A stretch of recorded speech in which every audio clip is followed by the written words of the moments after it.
just one day after the U.S. Senate endorsed the mother of all bailouts, a $700 billion rescue plan, and on the eve of the most watched vice presidential debate in U.S. history, Iran was still on the mind of Congress. Late Thursday night, on October 2nd, Republicans in the U.S. Senate blocked a vote on a sanctions bill against Iran. That's the H.R. 7112 bill, the Comprehensive Iran-Sanctions, Accountability and Divestment Act. Just 6 days earlier, the House had approved that bill. Democratic Majority Leader Harry Reid of Nevada called for the bill to be put up for a vote.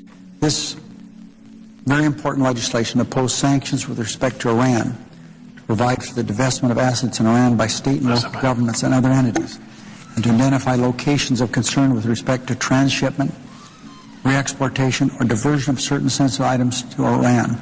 This is very important. Republican Senator Wayne Allard and others objected. We've tried to get this done in this body. There's been objections by the Republicans, and that's unfortunate. Why unfortunate? Without the Senate's approval, the bill would not go on to the White House to be signed into law. It is also unfortunate for the sponsor of the bill, Chairman of the House Foreign Affairs Committee Howard Berman. He says, quote, a nuclear-armed fundamentalist Iran would become the dominant power in its region.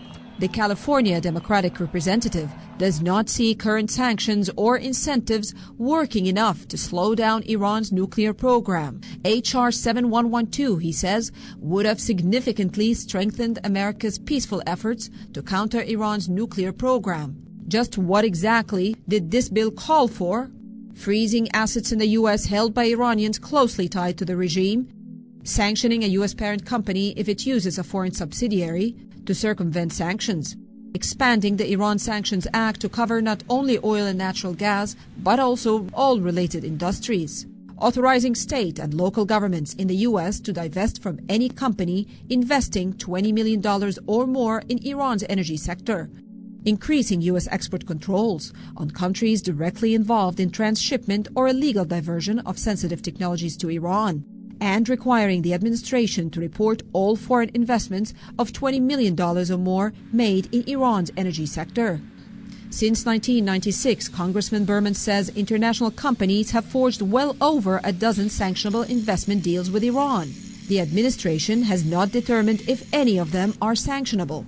This bill would have closed that loophole.